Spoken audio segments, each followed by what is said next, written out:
един от първите принципи при комуникация на науката е да премахнем всички бариери между себе си и публиката и наистина не бих искала масата да бъде тази бариера. Как? Ще разкажа един случай с мен самата. Аз завърших с пълно отличие гимназия. Аз съм златен медалист от гимназията. Това означава, че и по физика имам шестица през всичките си години. Това означава, че съм учила всичките закони на физиката, даже съм изпитвана на тях и съм получавала шестици. Едва когато един физик-комуникатор през 2009 година, ако не се лъжа, ми разказа втория закон на термодинамиката през чашата кафе, аз разбрах този закон, който съм го била и забравила, и сега мога да го цитирам, и след това отидох и прочетох още. Тоест, от една страна, той ми разказа нещо много важно по начин, по който аз мога да го разбера, без да го принизява по никакъв начин. Той ме накара да проникна в знанието, след което запали по начина, по който говореше, запали интерес у мен да отида да прочета повече. Това е един от първите принципи, да даваш. Кажи му аго, да му стане драго. Кажи на публиката своята наука по такъв начин, че тя да я разбере. За каквато и възраст, за каквато и професия, не научна да говорим. Виждала съм деца, които след разказ за науката на любовта, което включваше страшно много химия, отида при майка си и каза: мамо, аз вече няма да ставам балерина. Тя беше около 7 годишна. Аз искам да ставам химичка. Това е след една среща с химици, които говорят. Виждала съм хора, които, когато говорим за биохимия, но всъщност говорим за вампири, т.е. това е кукичката, напълна е залата, защото чуват, че ще се говори за вампири, а всъщност се говори за биохимия и много сериозна биохимия. Те излизат с абсолютно променена представа за това какво представляват биохимичните процеси на нашето тяло. Виждала съм един от химиците тук в един от фотосите, които Влади показа, да разказва за нанотехнологии през праховете за пране. Отново пълна зала, защото идват да чуят за праховете за пране, а всъщност научават за нанотехнологии и съвършенно си променят мнението за това колко релевантни са всички ваши научни проучвания към ежедневието, към живота на всеки един от нас. Не само големите идеи, но и ежедневните практически приложения на науката. Така запалваме с търсене на ключа към всяка една публика и работа с самите учени да станат умели в това да намират тези ключове, да намират тези пътеки, да знаят как да разговарят с публиките. Затова и 3 минути на FameLab са толкова важни, защото пък това е ключът за успешната комуникация в медиите, където една много щедра медия ще ни даде 3 минути време за интервю. Благодаря много, но нека сега чуя от вас кодовете на тази комуникация, стъпките. Вие говорите страшно увлекателно, само че това нещо се научава, това нещо се репетира, това нещо се прави пред по-малка аудитория, след това се прави пред по-голяма. Какви са стъпките, за да станеш добър комуникатор? Всъщност те се наричат обучение по комуникация на науката и разпознаване на комуникацията наистина като възможна професионална кариера, защото в държавите, в които, между другото, има много силна политика за развитието на науката и много силна подкрепа на държавата към наука, визирам Великобритания, например, къде има професионално кариерно развитие, има образование за комуникатори за науката с тъй наречените шифри на образователните програми. И съответните кариерни възможности за комуникатори на науката. И отново, това не са хора, които са се провалили в научните си изследвания. Много често това са две паралелни кариери. Например, един от най-известните по света вече теоретични физици, професор Джимал Халили, който е активен преподавател в университета, прави своите научни изследвания. Успоредно с това, той освен, че стана първия медалист на специалната награда, която сътвориха професор Хокинг, професор Докинс, Брайан Мей и още някой имаше в групата. Той стана първия медалист на тази награда, но и също така тяхната Академия на науките, по различен начин, както знаем, е направена, създадена Академията на науките на Великобритания, техният Royal Society има специална стипендия, която дава на учени за за работа в областта на комуникация на науката. И по този начин професор Ал-Халили сътвори 3 огромни BBC филм продукции в рамките на 2 години от своето посвещаване на медийните, на така комуникационни кариерите, обучението и намирането на възможности за практикуване. И аз искам съвсем набързо да мина през 3 точки в моята презентация. Подготвила съм от една страна, с тези стрелки сме, така ли? Добре. Подобно, ние с Влади толкова отдавна се познаваме, че вече и строим мислите си заедно. Наистина не е от вчера, но аз ще се спра по-скоро на няколко. Така, вие няма да виждате това. Това са инфографики, които ще ви изпратя. Няма никакво значение. Въпросът е, че този проблем вече вълнува историците на комуникацията за наука, защото такава има. Ще посоча няколко, ще ви ги пратим тези инфографики, така че ще можете да ги видите. Ще ви посоча една дата обаче и сега, ако я видя на стената, ще бъде чудесно. Създаването на Фарадеевите лекции, това са още през 18 век, тъй наречената коледна лекция на Royal Society в Великобритания. Отново, след проучване на всички практики за комуникация на науката по света, спирам се най-вече на британската, защото там наистина има най-систематичен, най-обвързан с политики и най-проследим път на развитие на професионализирането на комуникацията. Фарадеевите лекции това е лекция на водещ учен, който веднъж годишно, различни са учените всяка година, подобно на Венецианското биенале в изкуствата. По този начин в Великобритания около Коледа има една лекция, която специално се избира лекторът се избира от Royal Society и тя е насочена към публиката. След създаването на тези лекции, които са отворени, разбира се, за всеки, включително и хора като Любов, т.е. не учени, тя започва да се записва по телевизията. BBC излъчва, когато влизат VHS касетите, страшно много семейства започват да записват тези лекции, тъй наречената коледна лекция, и да си я пускат след това на семейството. Известно е, че кралицата също е гледала на запис лекциите на учени. Постепенно, разбира се, това се развива и това е една форма на комуникация, която е институционализирана от самата наука, от хората в науката. Кому е нужно всъщност е големия въпрос.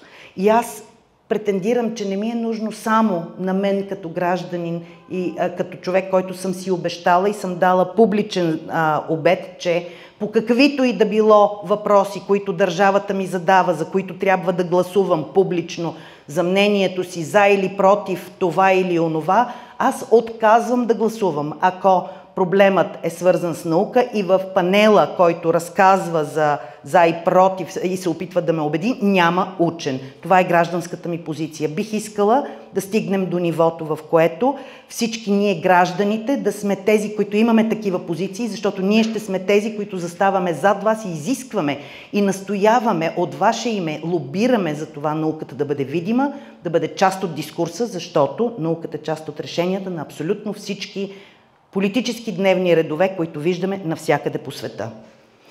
Кому е нужно всъщност? Историята в Великобритания, модерната история на комуникацията за наука започва с една абсолютно държавническа топ-даун, отгоре надолу позиция. Маги Тачър идва на власт и казва известното си: спирам публичното, разбира се в първо лице, спирам публичното финансиране за всички публично финансирани дейности, които нямат публична подкрепа, точка. при което учените с интелигентността и знанията, които имат, много бързо се събират, защото съобразяват, че утре да излязат на улицата, нито един Фарадей няма да бъде цитиран, ако се попита британската публика, познавате ли един британски учен, нито един от стотиците нобелисти няма да бъдат цитирани, нито една от теориите, и започват систематично градене на системи, с които да запознават, да ангажират публиката с наука. Тук искам да направя разграничение на три понятия – дисеминация, популяризиране и комуникация. И трите са, както каза брилянтно Влади, на перфектен, модерен български език. Разбира се, няма да се заблуждаваме, те са чуждици и нека си останат такива. Дисеминацията много често се бърка с комуникация. Дисеминацията в проектите ни винаги отговаря за насърчаване ползването на резултатите от проектите, на резултатите от научната изследователската дейност, която извършваме, и тя е насочена към други екипи в нашата индустрия или в съседни научни индустрии, научни направления. Тоест, това е общуване на резултатите на един екип с други научни екипи и е насочен към ползването на резултатите. Комуникация и популяризиране като че ли седят в едно и също поле и много често, първия път, когато ги споменах в Министерство на образованието и науката в дирекция наука преди много години, професор Вуцова, тогава директор на дирекцията, се обърна и каза: защо ще въвеждаме нов термин, като имаме чудесен български термин? Отново британската система в своята систематичност са направили Маслоу пирамида на подредбата на степента на ангажираност на публиката с наука. Популяризирането се счита за мястото, където се излъчва от, например, списания, вестници, журналисти, които разказват за и разпространяват информация. Това в никакъв случай не е излишно, то е много важно. Даже голяма част от дейността на Карл Сейгън е популяризаторски. Комуникацията е когато знаеш кой ти е в публиката, знаеш точно какви хора са там и обръщаш своята наука и своят научен изказ към нуждите, в начина по който тази конкретна публика от тази конкретна зала днес ще иска да го чуе и да го разбере, т.е. релевант, кажи му аго, да му стане драго. Това е комуникацията, е двустранен процес и беше важно да го изясня това. Какво от това? Говорихме за това, че комуникацията в древността още е свързана с образование. Това е реалните изследвания, на реални последствия за липсата на комуникация. Непрекъснато говорим за това, че липсва достатъчно много научно познание, критическо мислене при най-малките. Всъщност, 62% от учениците, които нямат достъп до научно познание, елементарна научна грамотност, израстват в 54% научно неграмотни тинейджери. Това се репликира във възрастното население, т.е. данъкоплатците на всичките ни страни, и това е страшно. Знаем за белини, знаем за какви ли не дезинформации, които се ширят навсякъде.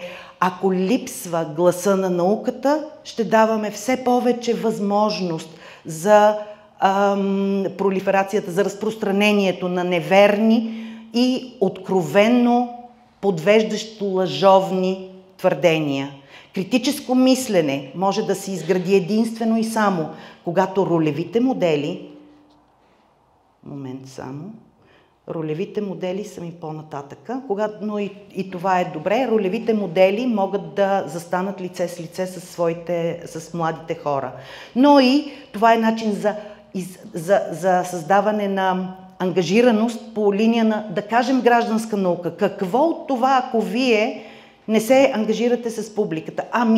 Имате голям риск тогава да не можете да си наберете големите данни, от които имате нужда. Вие лично, защото нямате ресурсите, времето, обхвата, какво ли не, тъй и парите, дори няма такива финансирания в такива обеми, които са ви нужни. Ангажирането на публиката означава да можете вие да си свършите също работата, а и по пътя да включите хора, които биха искали и ще си променят мнението за вас, за науката и за своето бъдеще.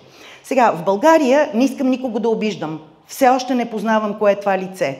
Когато започнахме да изграждаме програмата за наука, публична комуникативна наука в България, направих един Google Search. Разбира се, тогава Google не беше още толкова богат на ресурси, но написах българска наука и това излезе. Убедена съм абсолютно в качествата на научната стойност на листята, които закриват личността, която всъщност е и носител на авторските интелектуални права и със сигурност е създадена изключителна полза за обществото. Но обществото няма да е разбрало за това. Вместо това са лицата, които днес можем да виждаме в наука. И някои от тях са, млади, но заедно с тях са и тези видни, включително и професор Ани Пройкова е заставала многократно на сцената пред хора, които нямат нищо общо с науката. Ето познавате двамата, разбира се, видни български Софийски университет професори. До тях е застанал, значи тук сме ЦЕРН, Антарктика и Марс.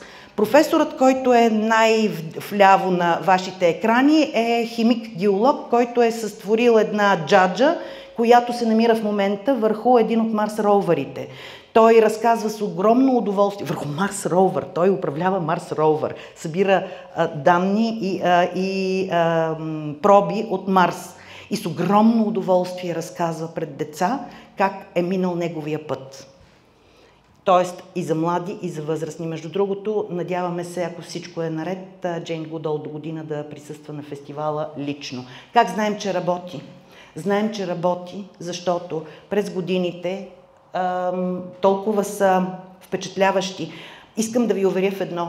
Всъщност, хората там навън, деца, родители, учители, възрастни, искаме да знаем какво става в науката. Ние искаме да разбираме. Паднаха много от бариерите, много от вас вече ги виждаме, беше по-трудно в началото. Знаем, че мнозина от вас вече излизат по-умело. Искам само да довърша с един пример.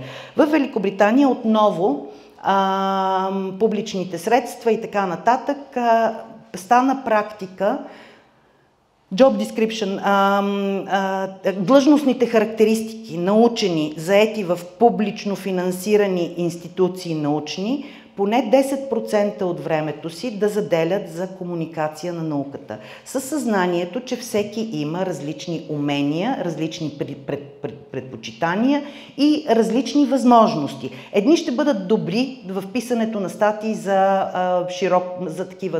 мащабни вестници. Други ще отидат в телевизията и ще бъдат чудесни демонстратори, интервюирани. Трети ще говорят по радио. Четвърти просто ще си отворят лабораториите и ще посрещат и ще разказват. Пети ще ходят в училища. Шести ще отидат на фестивали или всякаква рандъм разнообразна комбинация от всички горе изброени. Тоест не е единствен моделът.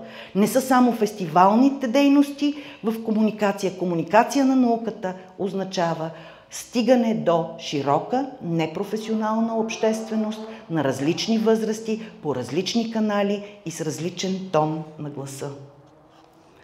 Свидетелства са учителските групи, които идват и се хвалят за това на фестивалите. Свидетелства са пълните зали, които генерират учените от цял свят, които идват вече и в България и се гордеем изключително много. И аз зная, че български учени на чуждестранни сцени ще бъдете точно толкова добри. Най-близкото време, което ще видите това е за първи път в България, 2 BBC радио научни предавания ще бъдат записани в България по време на предстоящия фестивал на науката. В панелът заедно с британските водещи от BBC ще има български учени, които те в момента си избират. Благодаря. Какво според вас е правилно сега? Твърде е възможно тези учени от Софийския университет да не са го комуникирали както трябва. Това предполагам, че е част от нещата. Но все пак, значи, обществото като че ли смятат, че сертифициращите органи, а пък аз мога да ви кажа, че нали, българска, какво се казва там за храните, нали, те също не могат да анализират мед, така че БАБ, точно така, да просто няма, нали... Моят отговор е много кратък. Не, обществото не се интересува, институциите са направили, има междуинституционална, каквато и да било там, позиции, позициониране. Всъщност това е чудесен въпрос, който може да се представи пред широка аудитория. Представяш факти, представя едната страна факти, представя другата страна факти. Оставяш на публиката да взема своето информирано решение. Знаем, че в науката, дори аз зная, че в науката е възможно да има противоположни теории или интерпретации на един и същи факт. Това е начинът, по който работи науката, научният метод, аналитичният подход е също част от това знание, което широка аудитория трябва да разбира, че може да има противоречие и в това няма нищо лошо, че стига да е наясно, че са приложени научните методи. Напълно е възможно двете лаборатории да са правили по различни индикатори. Аз не зная, разбира се, но това е възможно да се е случило. Но има нужда на широката общественост. Знаете ли, знае, че се записвам и ще го кажа въпреки това. Аз имам една мечта на аудитория. Бих искала да стигна до БГ Мама публиката, които са една много голяма група от дами, които са много важни в своите семейства, много често обсъждат в своите среди много въпроси от ежедневието си. Бих искала с наука да стигнем и до тях. Пак казвам, целта не е да направим всички учени. Целта е обаче широката общественост да има достатъчна елементарна научна грамотност, че да си сформира мнение благодарение на чуто от учени.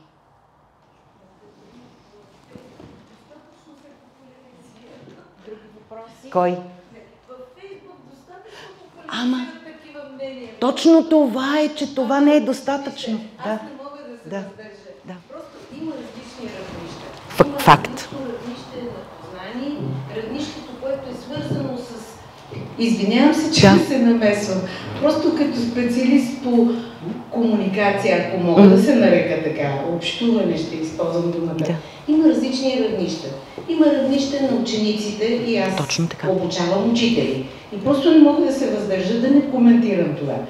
Има равнище на докторанти. С тях говоря по друг начин. Има равнище на учители, които квалифицират. Това са различни равнища. Абсолютно сте права. И добрият преподавател познава това. И в този смисъл за мен важно е наистина да стигне науката до повече хора, но аз искам един контраргумент да поставя. Как да гарантираме адекватното възприемане? Защото твърде е възможно, когато интерпретираме, да се получат едни разсейване, ще го нарека, както във Фейсбук. Разбрали, недоразбрали, най-големите разбирачи, в кавички, те обикновено са най-агресивни. Как да се преборим с тях?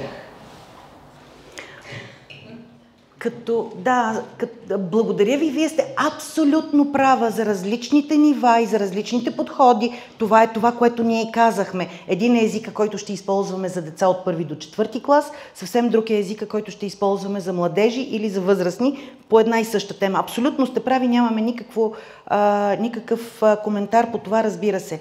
Критична маса е нужна от хора с елементарна научна грамотност. Как и кога ще постигнем това, неизвестно. Какво обаче ще се случи, ако не пробваме?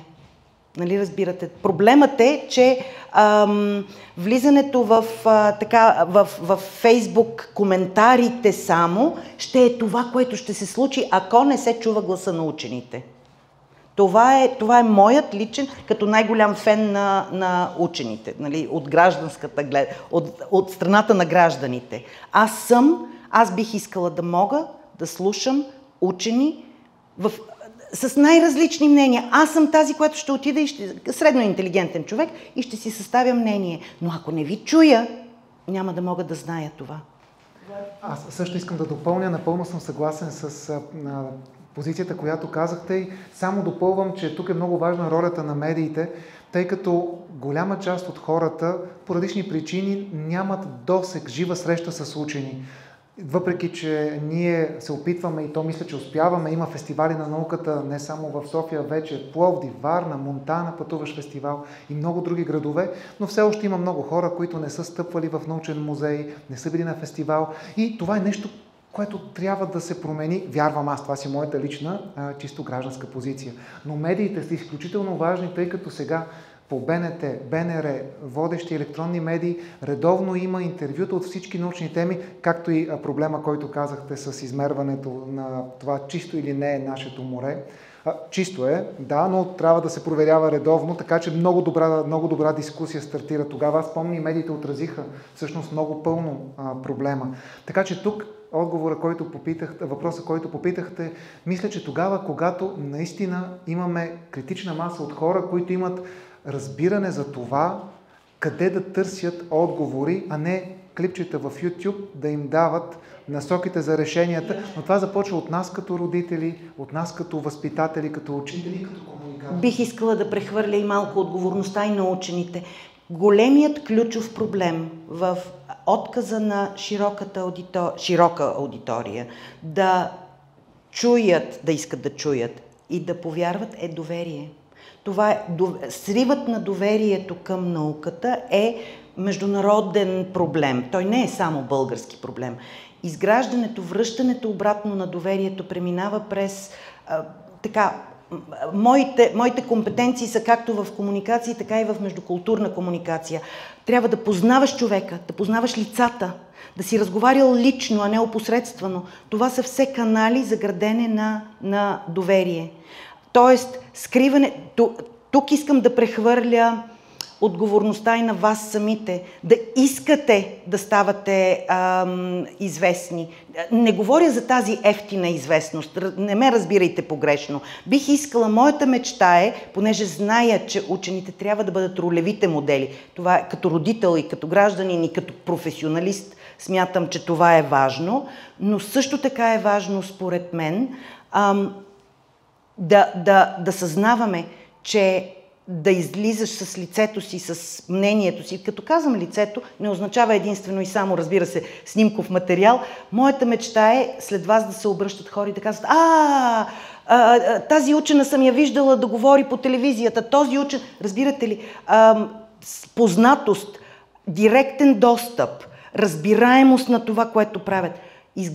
Единен език. Това са трите жалона на изграждане на доверие. Върху доверието се градят международни отношения. Така моли вяра в науката.